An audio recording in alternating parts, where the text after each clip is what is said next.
Praise the Lord. परमेश्वराचे नाव धन्यवाद देऊया की देव आपण आजची सुंदरशी संधी दिली की आम्ही देवाचं वचन ऐकावं, पाहावं. म्हणून प्रभूला धन्यवाद देतो आणि परमेश्वराचे आभार मानतो की देवाने ही संधी दिलेली आहे.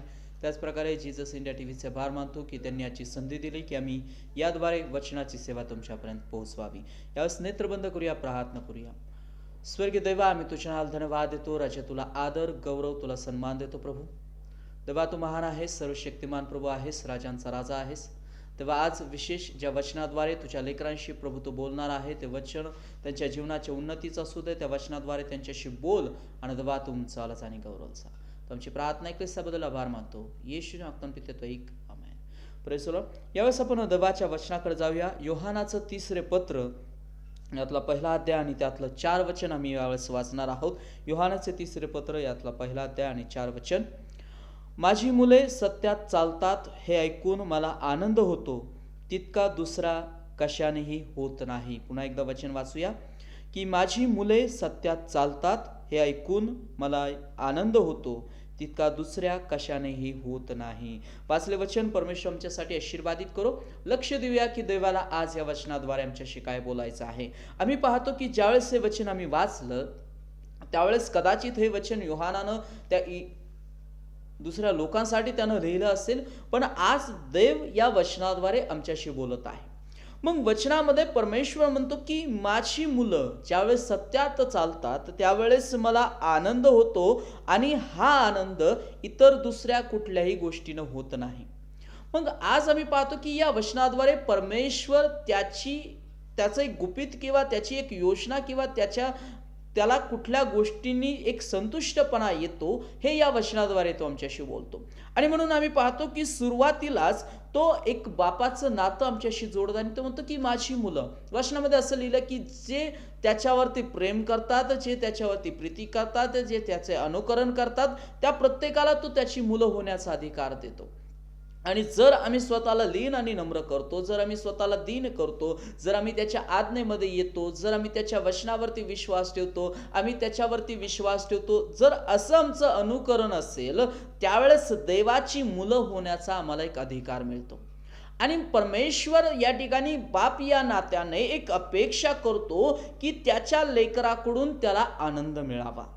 आणि म्हणून वचनामध्ये असं लिहिलंय की जर त्याची लेकरं सत्यात चालतात तर देवाला त्या सत्यात चालणाऱ्या लेकरांविषयी आनंद होतो.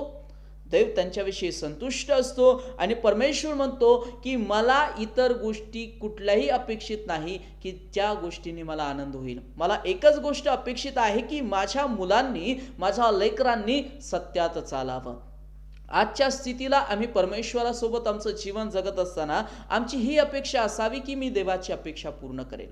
आमचं हे ध्येय असावं की हा माझ्यामुळं देव कसा आनंदित होईल. देव आम्हाला आनंदित करतो. हालेलुया. देव आमच्या गरजा पूर्ण करतो, देव आमच्या इच्छा अपेक्षा पूर्ण करतो. देव आमच्यासाठी काय नाही करत, भरपूर काही आमच्यासाठी करतो.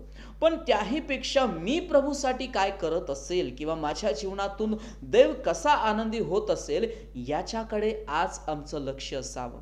मग देवाची अपेक्षा आहे की त्याची लेकरं ही असत्यापासून दूर असावीत, असत्याची आवड न धरणारे असावेत किंवा असत्याची त्यांनी आवड धरू नये. त्यांनी सत्याची आवड धरावी, त्यांनी सत्यात चालावं, त्यांनी सत्यात वागावं. का? कारण परमेश्वराला त्यातून आनंद मिळतो. मग प्रश्न हा आहे की आज आम्ही कुठल्या पद्धतीनं चालत आहोत किंवा आम्ही कशामध्ये चालत आहोत. आम्ही सत्याला धरून आहोत की आम्ही सत्याला चिटकारत आहोत, आम्ही सत्याचा स्वीकार करत आहोत की आम्ही सत्याचा नाकार करत आहोत. अनेक प्रश्न आहेत. पण आज मला तुम्हाला हे म्हणायचं आहे की आपलं जीवन सत्यात चालण्यासाठी प्रयत्न करा, त्या सत्यात चाला, जेणेकरून प्रभूला तुमच्याविषयीचा आनंद होईल. हालेलुया. मग पहिली गोष्ट, जर सत्यात मला चालायचंय तर सत्यात चालण्यासाठी आमच्याकडं सगळ्यात महत्त्वाची एक गोष्ट असावी, ती म्हणजे देवाचं भय. हालेलुया. जर देवाचं भय असेल तरच आम्ही सत्यात चालू शकतो, सत्यात टिकू शकतो. जर देवाचं भय असेल तर तुम्हाला सत्यात चालता येईल, सत्यात तुम्हाला टिकता येईल आणि सत्याची जी रूपरेषा असेल त्यातून तुम्हाला पार पडता येईल. आज आम्ही पाहतो की अनेक जीवन जगत असताना अनेक लोक तुम्ही तुमच्या डोळ्यांनी पाहतात की मग ते सत्याला धरून आहेत की असत्याला धरून आहेत हेही तुम्ही पाहतात. मग त्यांच्याविषयी म्हणत असतानाच मी हेही म्हणेल की वैयक्तिक जीवन ज्यावेळेस आम्ही पाहतो त्यावेळेस प्रश्न हा पडतो की प्रभू मी तुझ्याशी प्रामाणिक आहे का? हालेलुया. सत्य म्हणजे काय? देवाचं म्हणणं आहे की आम्ही प्रामाणिक असावं. आज देवाचं म्हणणं आहे की मला आनंद होतो त्या गोष्टी तुम्ही कराव्यात. मग आनंद होणारी पहिली गोष्ट त्यानं सांगितली की तुम्ही सत्यात चालावं. मग सत्यात चालण्यासाठी आज जर मनुष्यामध्ये देवाचं भय येईल तर मनुष्य त्या सत्यात चालू शकेल. हालेलुया. अनेक उदाहरणं आहेत की जी आमच्यासमोर मांडली गेली आणि जी सत्यात चालली गेली. मग मला आज हे म्हणायचं जर सत्यात चालण्यासाठी तुमच्याकडं एका गोष्टीची भक्कम उपस्थिती असावी किंवा एखादी ती भक्कम गोष्ट तुमच्याकडे असावी ती म्हणजे देवाचं भय. मग मनुष्याला प्रश्न पडतो की तो देवाच्या भयात आहे का? आज कितीतरी असंख्य लोक देवासोबत आपलं जीवन जगत आहे. कितीतरी असंख्य लोक देवासोबत आपलं जीवन जोडलेलं आहे. मग याही मध्ये तुम्ही देवाशी प्रामाणिक होण्यासाठी तुमच्यामध्ये देवाच्या भयाची आज आणि खूप न खूप गरज आहे. मनुष्य अनेक गोष्टीला घाबरतो. आजाराला घाबरत असेल, समस्याला घाबरत असेल, मनुष्याला घाबरत असेल, चिंतेला घाबरत असेल, अनेक गोष्टीला घाबरतोय. पण मला आज तुम्हाला हे म्हणायचं की देवाचं भय जर तुमच्यामध्ये असेल तर तुम्हाला सत्यात चालण्यासाठी एक मोठी ताकद मिळेल. हालेलुया. आम्हाला एखाद्या वाटेवरून जात असताना ती वाट चालण्यासाठी आम्हाला त्या वाटेची माहिती लागते. पण ती वाट पार करण्यासाठी त्या वाटेतल्या संकटाला सामना करण्यासाठी तोड देण्यासाठी आमच्याकडे शक्ती लागते. मग मला हे म्हणायचं की सत्याची वाटचाल करायची, सत्यात तुम्हाला चालायचंय तर त्याच्यासाठी सगळ्यात महत्वाची ताकद तुमच्याकडे देवाचं भय लागेल. का? कारण हे देवाचं भय तुम्हाला वेळोवेळी असत्याची जाणीव करून देईल. हे देवाचं भय वेळोवेळी असत्याचा उलगाडा करून देईल आणि हे देवाचं भय तुम्हाला असत्य काय आहे हे प्रगट करत जाईल. आम्ही पाहतो की ज्यावेळेस योब परमेश्वराचं भय धरत होता त्या परमेश्वराचं भय धरत असताना तो परमेश्वराशी प्रामाणिक होता. परमेश्वरासोबत जगत असताना तो आपल्या लेकरांविषयी एक गोष्ट करायचा आणि ती गोष्ट अशी होती की तो आपल्या लेकरांविषयी एक होम बली अर्पण करायचा. का? त्याचं करण्यामागचं कारण हे होतं की कळत नकळत माझ्या लेकराकडून काही चुकलं असेल तर देवाचा त्यांच्यावरती शाप येऊ नये, देवाचा त्यांच्यावरती कोप येऊ नये, देवाने त्यांना शासन करू नये म्हणून हे प्रभू मी अगोदरच माझ्या लेकरांसाठी काय करत आहे? होम बली करत आहे. त्याला देवाचं भय होतं की प्रभू मी चुकेल कदाचित पण माझे लेकरही चुकत असतील पण मला भय आहे की प्रभू त्यांना तू शासन करू शकतो. पण नाही प्रभू, त्यांना त्या शासनापासून वाचवण्यासाठी त्यांना ती क्षमा प्राप्त करण्यासाठी प्रभू मी होम बली अर्पण करत आहे. हालेलुया. म्हणजे ज्यावेळेस तो सत्यामध्ये चालत होता तो एकटाच नाही, त्याचं लक्ष आपल्या परिवाराकडे देखील होतं. हालेलुया. त्याचं लक्ष आपल्या लेकरांकडे देखील होतं. म्हणजे हे देवाचं भय होतं की प्रभू मीही प्रामाणिक आणि माझी लेकरही प्रामाणिक असावीत. मग आज या वचनामध्ये मी शिकवत असताना प्रथम गोष्ट तुम्हाला हे म्हणत आहे की सत्यात चालणाऱ्यांसाठी तुम्ही प्रथम देवाचं भय प्राप्त करा. हालेलुया.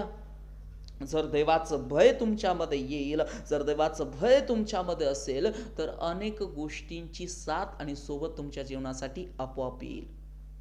मग प्रभू म्हणतो की माझी मुलं सत्यात चालताना मला आनंद वाटतो. मग जर तुमच्यामध्ये देवाचं भय येईल तर देवाकडून एक ज्ञान तुम्हाला मिळेल.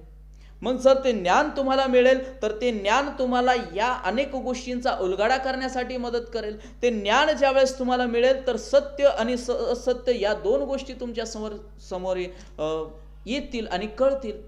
ज्यावेळेस बायबल सांगतं शलोमोनानं देवाकडे याचना केली, देवाकडे प्रार्थना केली आणि तो म्हटला की देवा मला समजणारं चित्त, मला समजणारं हृदय दे. मग ज्यावेळेस परमेश्वराकडे ही प्रार्थना केल्यानंतर देवानं त्याला ते दिलं आणि मग त्या ज्ञानाचा वापर तो करत असताना एक दिवस घटना अशी घडते की दोन स्त्रिया आपल्यासोबत लेकरं घेऊन येतात. एका स्त्रीकडे जे मूल असतं ते मेलेलं असतं, दुसऱ्या स्त्रीकडे जे मूल असतं ते जिवंत असतं. आणि मग ते त्या ठिकाणी ठेवल्यानंतर त्या दोघींचाही प्रश्न असतो की प्रभू हे जे जिवंत जे मूल आहे ते माझं आहे. ती दुसरी मुलगी म्हणते की नाही ते मूल माझं आहे. मग ज्या दोघींचा संवाद होत असताना शलोमोन म्हणतो की ठीक आहे, तुम्ही म्हणतात की हे मेलेलं मूल तुझंही नाही, तुझंही नाही, हे मेलेलं मूल तुझं जिवंत आहे, तुझं जिवंत आहे. ठीक आहे, आता मी हे मुलाची वाटणी मी तुमच्यामध्ये करतो. आणि मग ज्यावेळेस त्या मुलाची वाटणी करतो तो म्हणतो की आता या मुलाचे मी दोन तुकडे करतो, अर्धा भाग तुला घे, अर्धा भाग तुला घे.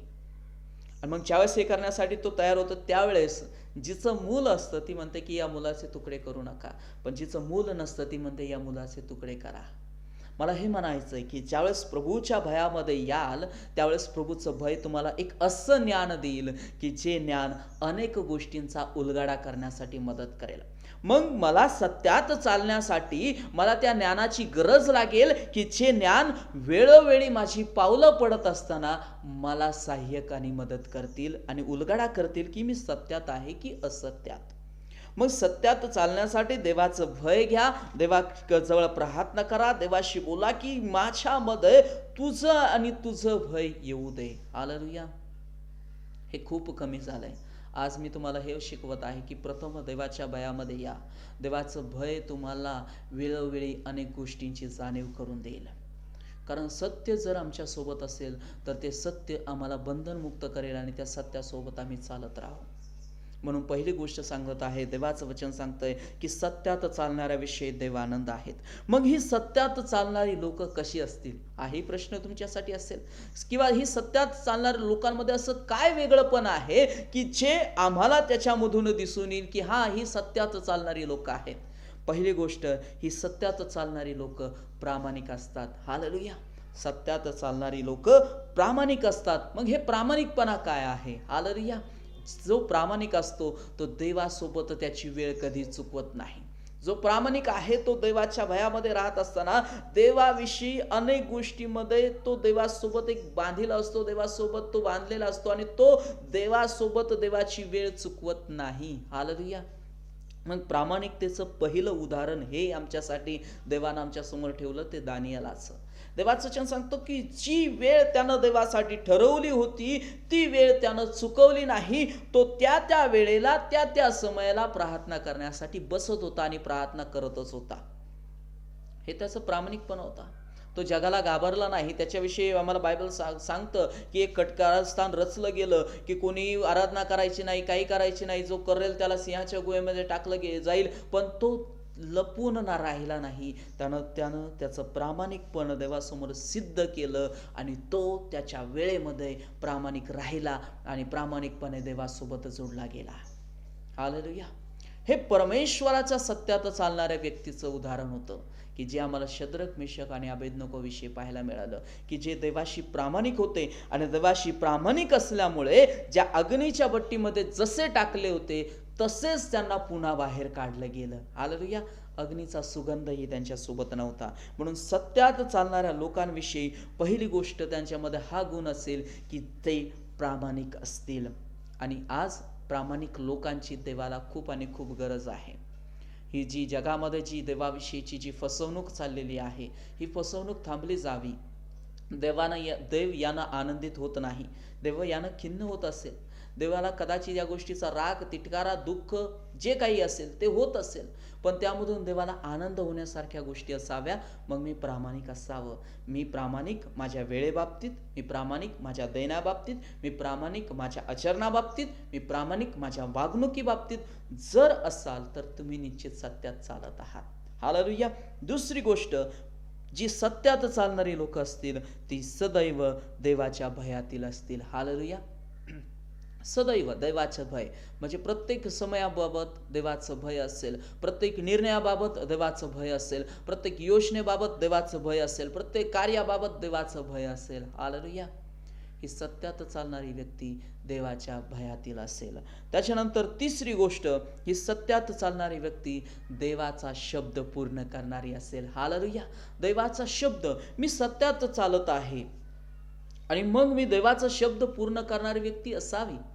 ज्यावेळेस नोहाला सांगितलं गेलं की बाबा रे तुला ती तारू बांधायचा आहे, तो अशा पद्धतीचा असेल, त्याचं माप असं असेल, त्याची लांबी अशी आहे, त्याची रुंदी अशी आहे, त्याच्यासाठी हे लाकूड तुला वापरायचं आहे, तुला याच्यासाठी या गोष्टी करायच्या आहेत, या पक्षाला या प्राण्याला त्याच्यामध्ये घ्यायचं आहे. सर्व गोष्टी त्याच्यासमोर मांडल्या गेल्या होत्या. त्याला माहित होतं की हे जे काही मला सांगितलं जात आहे ना ते हे सगळं काही सत्य आहे. जो देव माझ्याशी बोलत आहे तो सत्य आहे. जो त्यानं हे जे माझ्याशी बोललेले ह्या ज्या घटना होणार आहेत, ज्या त्यानं मला सांगितल्यात त्या सत्य आहेत आणि त्याच्यावरती विश्वास ठेवून जसं देवानं त्याला माप सांगितलं गेलं त्या पद्धतीनं त्यांनी बांधणी केली आणि देवाचा शब्द पूर्ण केला. हालेलुया. देवाचा शब्द त्यानं पूर्ण केला आणि पाहायला मिळतं की तो त्या प्रलयामधून वाचला गेला. हालेलुया. मग तिसरी गोष्ट, सत्यात चालणाऱ्या लोकांमध्ये देवाचा शब्द पूर्ण करणारी एक गोष्ट असेल. मग तुम्ही आम्ही जर आज सत्यात चालत आहोत, आम्हाला कदाचित ती गोष्ट नाही करायची, पण आम्हाला ही आज गोष्ट करायची की मला देव सांगेल ते मी पूर्ण करेल. हालेलुया. मला देव सांगेल मी ते पूर्ण करेल, मला देव सांगेल मी ते पूर्ण करेल. आणि जर तुम्ही करत राहाल, त्या देवाच्या शब्दाचा मान तुमच्याकडे होईल. हालेलुया. त्या देवाचा शब्द तुम्ही पूर्ण कराल. आणि आम्ही पाहतो की ज्यावेळेस येशू ख्रिस्तानं पहिला चमत्कार केला, त्यावेळेस मरियचं एक वाक्य होतं की हा जे तुम्हाला सांगेल ना ते तुम्ही करा. हालेलुया. त्या साखरानं तिनं सांगितलं की हा येशू तुम्हाला जे काही सांगेल ते तुम्ही करा. आणि बायबल सांगतं की ज्यावेळेस येशूनं सांगितलं की जा आणि जे रांजण आहे ते पाण्यानं काठोकाठ भरा. हालेलुया. त्यांनी ते भरले. तर म्हटलं की आता आचार्याला बोलवा आणि त्याला सांगा की हा द्राक्षरस चाखून बघ. देवाचं वचन सांगतं की पाण्याचा द्राक्षरस त्या ठिकाणी घडला गेला. देवाचा शब्द पूर्ण ज्यावेळेस तुम्ही करता, त्यावेळेस तुम्हाला एका चमत्काराची एक आश्चर्यकारक वृत्ती पाहायला मिळाल्याशिवाय राहणार नाही. म्हणून सत्यात चालणारी व्यक्ती देवाचा शब्दाचा आदर करते, देवाचा शब्द पूर्ण करते. हालेलुया. सत्यात चालणारी व्यक्ती ही नेहमी खोट्या आणि असत्याचा तिरस्कार करते. आज जगामध्ये असं आहे की लोक सत्य नाकारतात आणि खोटं स्वीकारतात. जगामध्ये असं झालंय की असत्याची आवड झाली, पण सत्याची स्वीकारायची ताकद राहिली नाही. तुमचे गुण, तुमचे दोष ज्यावेळेस तुम्हाला सांगितले जातात, त्यावेळेस ते तुमच्यासाठी वापरलं जाणारं एक सत्य असतं. ते ज्यावेळेस तुम्ही स्वीकारता, ज्यावेळेस तुम्ही ते ग्रहण करता, त्यावेळेस तुम्ही सत्यामध्ये उतरता. पण असत्य तुमच्याविषयी बोललं जातंय आणि त्या असत्याच्या तुम्ही पुढे जात आहात, त्या असत्यामध्ये बांधले जात आहात. मग ते असत्याची वाटचाल तुम्हाला पूर्ण करू देणारी नाही, ती वाटचाल थांबली जाईल. म्हणून आम्ही सदैव खोट्या आणि असत्य गोष्टीचा तिरस्कार करावा. आम्ही नेहमी त्याची प्रचिती करून घ्यावी, आम्ही नेहमी त्याची पाहणी करावी, आम्ही नेहमी त्याची पारख करावी आणि ती पारख करून आम्ही पुढं जावं. म्हणजे खोट्या आणि असत्य गोष्टींचा आम्ही तिरस्कार करावा, त्या गोष्टींचा आम्ही कधीही स्वीकार करू नये. पाचवी गोष्ट, सत्यात चालणारा व्यक्ती हा नेहमी सत्याला अनुसरणारा असावा. हालेलुया. अनुसरणारा म्हणजे प्रभू तुझं सत्य आज हे शिकवत आहे, त्या सत्याचं अनुकरण करेन, त्या सत्याचा स्वीकार करेन, त्या सत्याप्रमाणे वागेन. हालेलुया. मग आज ही जी गोष्ट मी तुम्हाला बोलतोय की सत्यात चालणारी व्यक्ती, सत्यात चालणारी व्यक्ती, सत्यात चालणारी व्यक्ती, हालेलुया, हे सत्याचं अनुसरण करणं म्हणजे आम्हाला येशू सोबत चालायचंय. हालेलुया. बायबल सांगतं सत्य म्हणजे आमचा येशू, जो आम्हाला बंधनमुक्त करतो, जो आम्हाला अनेक गोष्टीतून बाहेर काढतो. हालेलुया. मग सत्याला अनुसरायचंय म्हणजे काय? येशू सोबत चालायचंय, येशूचं अनुकरण करायचंय, येशू सांगेल ते आम्हाला करायचंय, येशू शिकवेल ते आम्हाला पाळायचंय. हालेलुया. मला सत्यात चालायचंय, मग सत्यात चालण्यासाठी सत्याला अनुसरायचंय. मग हे सत्य काय ते शेवटच्या या भागामध्ये मी तुम्हाला सांगतोय की येशूला अनुसरा. हालेलुया. येशूला अनुसरा, येशूचं अनुकरण करा. जर येशूचं अनुकरण करून तुम्ही चालाल तर तुम्ही या सत्यात टिकाल आणि या सत्याविषयी देवाला आनंद होईल. हालेलुया. मी तुम्हाला हे म्हटलंय की सत्यात वचन सांगतं सत्यात चालतात. हे सत्यात चालण्यासाठी तुम्हाला अनेक गोष्टींचा सामना करावा लागेल. याच्यातून बाहेर ओढण्यासाठीही अनेक गोष्टी येतील, याच्यातून बाहेर पाडण्यासाठीही अनेक गोष्टी घडतील, ज्या तुम्हाला या वाटेतून बाजूला ओढण्यासाठी प्रयत्न करतील. पण तुम्हाला सत्याला अनुसरायचंय, सत्याला अनुसरायचंय. एक घटना बायबलमध्ये आम्ही अशी वाचतो की ज्यावेळेस पौल आणि सिला अनेक चिन्ह आणि चमत्कार करत होते, अनेक गोष्टी करत होते आणि पवित्र आत्म्याद्वारे ते कार्य करत होते. आणि ज्यावेळेस त्या जादूगाराला समजलं की हे लोक अद्भुत कामं करत आहेत, मग यांच्याकडे कोणती तरी अशी शक्ती आहे. मग तो म्हणतो की आता ही शक्ती मी जाऊन मिळवेल. तो आला त्यांच्याकडे, म्हटला की आता मी तुम्हाला काही पैसे देऊ इच्छितो, तुम्ही मला ती शक्ती द्या, तुम्ही मला ते पवित्र आत्म्याचं सामर्थ्य द्या, जेणेकरून माझ्याकडे ते येईल आणि मी त्याचा वापर करेन. पौलानं त्याच्याविषयी एक गोष्ट बोलली आणि तो म्हटला की तुझं अंतःकरण देवाच्या दृष्टीनं नीट नाही. हालेलुया. कारण त्या अंतःकरणामध्ये असत्यानं जागा घेतली गेली होती. त्या अंतःकरणामध्ये सत्य नव्हतं. त्या अंतःकरणामध्ये एक असत्याची भिंत उभी राहिली होती की जी नुसती त्याला खेचत होती. हालेलुया. मग सत्यात चालणाऱ्या लोकांविषयी देवाला आनंद आहे. मग तुमच्या आणि माझ्याविषयी देव कसा आनंदित होईल याच्याकडे आम्हाला लक्ष द्यायचं आहे. हालेलुया. आमचं रूप पाहून, आमचं पद पाहून, आमची प्रतिष्ठा पाहून देवाला आम्हाला आनंद द्यायचा नाही. देवाला आम्हाला आनंद या प्रकारे द्यायचा आहे की आमची चाल किंवा आमची चालचलणूक ही सत्यात असेल तर देव आमच्यासाठी आनंदी होत आहे.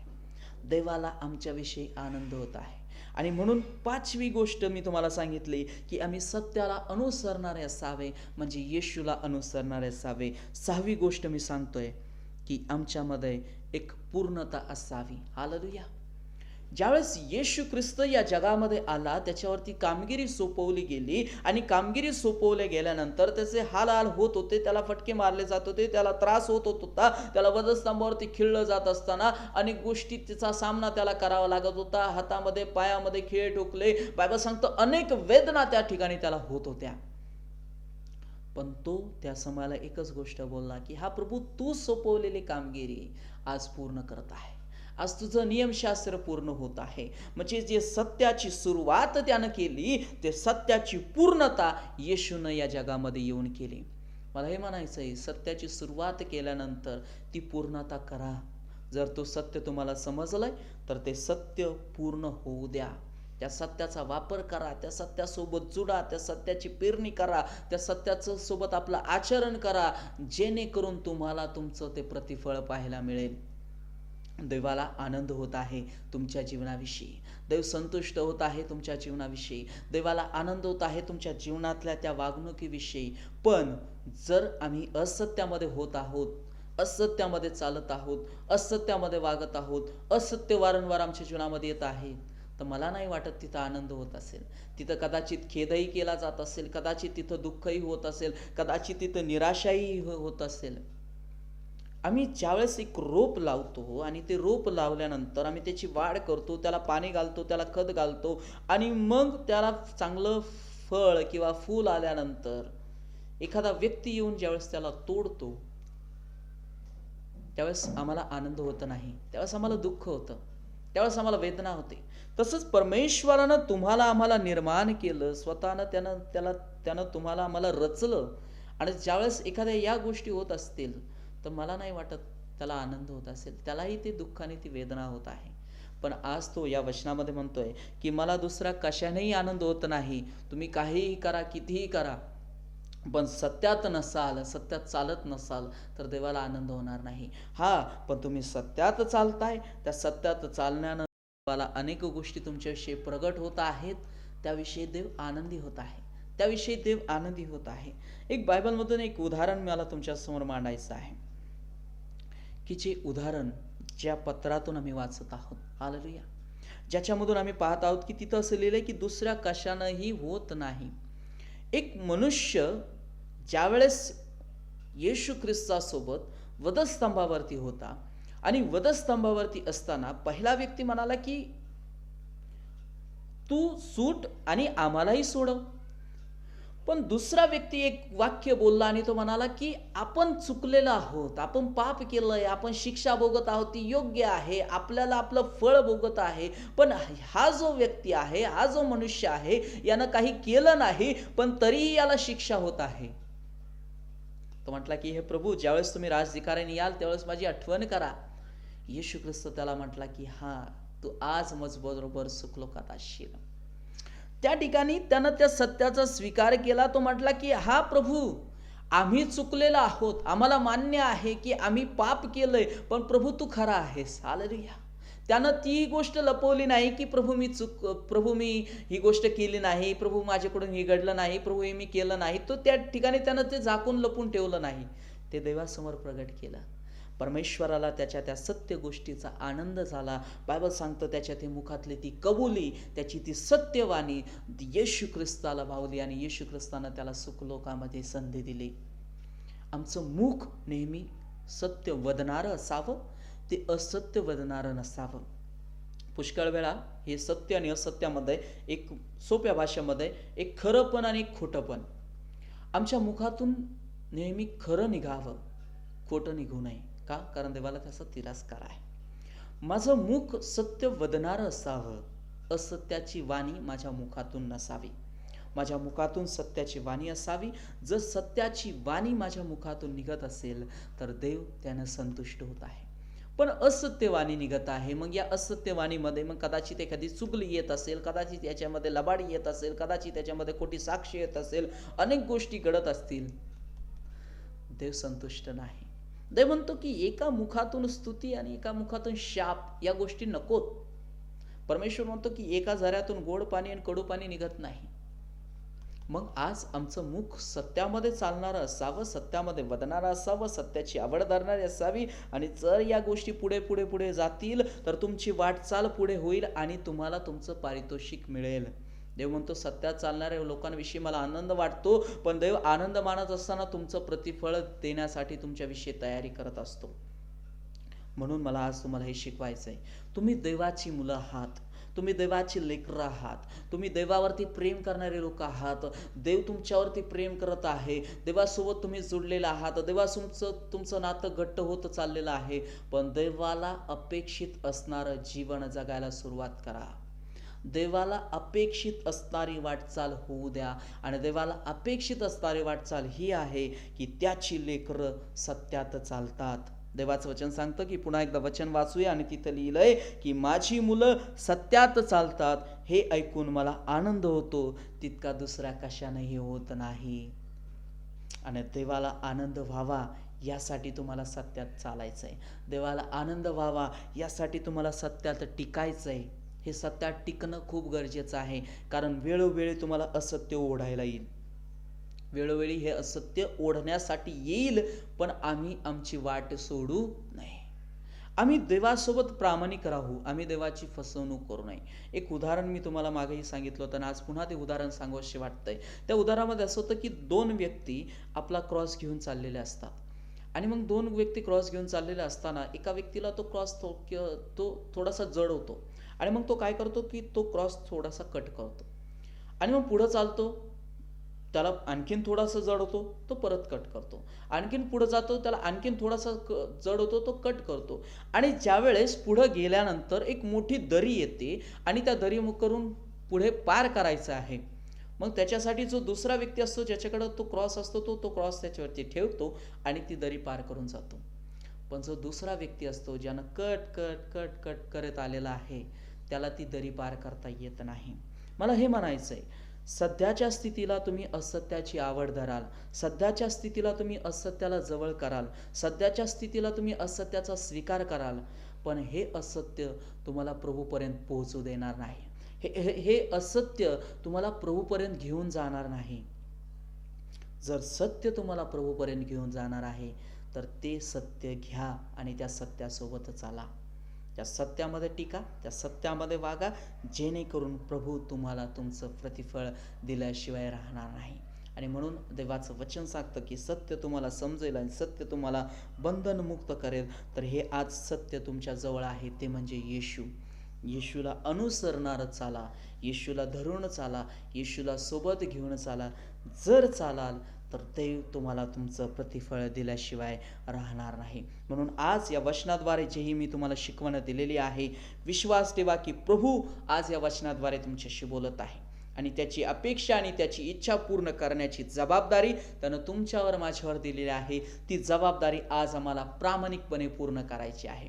म्हणून असत्यात चालणारे होऊ नका, सत्यात चालणारे व्हा, सत्याची आवड धरणारे व्हा, असत्याचा तिरस्कार करा, असत्य जीवनातून बाजूला सारा आणि सत्याची वाटचाल पुढे न्या.